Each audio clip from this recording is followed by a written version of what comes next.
সারা দেশব্যাপী বিএনপির বিরুদ্ধে যে অপপ্রচার, সেই অপপ্রচারের বিরুদ্ধে চট্টগ্রাম শ্রমিক দলের আয়োজনে বিক্ষোভ মিছিল অনুষ্ঠিত হচ্ছে। এই মুহূর্তে চট্টগ্রাম মহানগর বিএনপির যে কার্যালয় রয়েছে সেই কার্যালয়ের সামনে থেকে সমাবেশ শেষ করে এখন সেই বিক্ষোভ মিছিল নগরীর নিউ মার্কেটের উদ্দেশ্যে যাত্রা শুরু করেছে। এখানে বিএনপির স্থায়ী কমিটির সদস্য আমির খসরু মাহমুদ চৌধুরী উপস্থিত হয়েছেন। এছাড়া বিএনপির সাংগঠনিক সম্পাদক, সহ সাংগঠনিক সম্পাদকরা এখানে উপস্থিত হয়েছে। মূলত যে দেশব্যাপী আইন শৃঙ্খলা পরিস্থিতির অবনতি এবং পাশাপাশি বিএনপির ভারপ্রাপ্ত চেয়ারম্যান তারেক রহমানকে নিয়ে যে অপপ্রচার, সেই ষড়যন্ত্র, সেই অপপ্রচারের বিরুদ্ধে মূলত তারা এই প্রতিবাদ মিছিল এবং বিক্ষোভ মিছিলটি তারা করছে।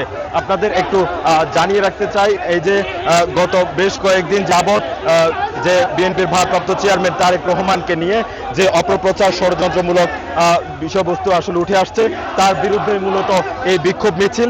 এবং এর আগে এখানে একটি মহানগর বিএনপির কার্যালয় রয়েছে নসিমন ভবনের সামনে, সেখানে একটি সমাবেশ অনুষ্ঠিত হয়। সেখানে বিএনপির স্থায়ী কমিটির সদস্য আমির খসরু মাহমুদ হুঁশিয়ার করে বলেছেন, নির্বাচনের যে ঘোষণা দেওয়া হয়েছে সেই অনুযায়ী নির্বাচন অনুষ্ঠিত হতে হবে এবং কেউ কোনো ধরনের ষড়যন্ত্র কিংবা নির্বাচনে ব্যাঘাত ঘটাতে চাইলে সেটির আসলে মাসুল দিতে হবে।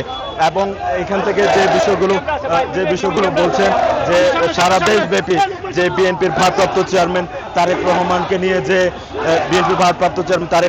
নিয়ে নানা ষড়যন্ত্র হচ্ছে, সেই অব্যাহত ষড়যন্ত্রের বিরুদ্ধে মূলত তারা এই বিক্ষোভ মিছিল সেটি করছেন। এবং এখান থেকে কিছুক্ষণ আগে একটি সংক্ষিপ্ত সমাবেশ করেন, সেখান থেকে বক্তারা বারবার নির্বাচনের তাগাদা দেন এবং যে ষড়যন্ত্র চলছে সেই ষড়যন্ত্র প্রতিহত করতে এখান থেকে হুঁশিয়ারি করা হয়।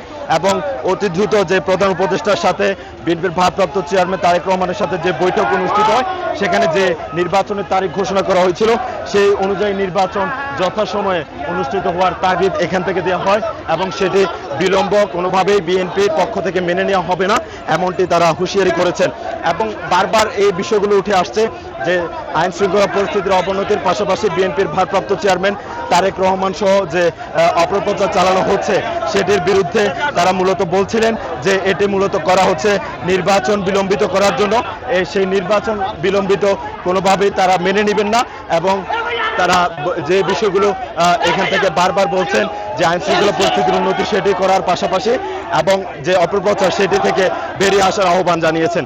তো বলতে গেলে এই যে চট্টগ্রামে জাতীয় শ্রমিক দলের চট্টগ্রাম মহানগরের যে বিক্ষোভ মিছিল, সেই মিছিল থেকে আপনাদের সংযুক্ত করেছিলাম। তো এই ছিল আমার কাছে চট্টগ্রামের জাতীয়বাদী শ্রমিক দলের যে বিএনপির ভারপ্রাপ্ত চেয়ারম্যান তারেক রহমানকে নিয়ে যে অপপ্রচারের বিরুদ্ধে, ষড়যন্ত্রের বিরুদ্ধে এবং নির্বাচন প্রক্রিয়া বিলম্বিত করার যে ষড়যন্ত্র চলছে সেই ষড়যন্ত্রের বিরুদ্ধে যে বিক্ষোভ মিছিল সেটির সবশেষ।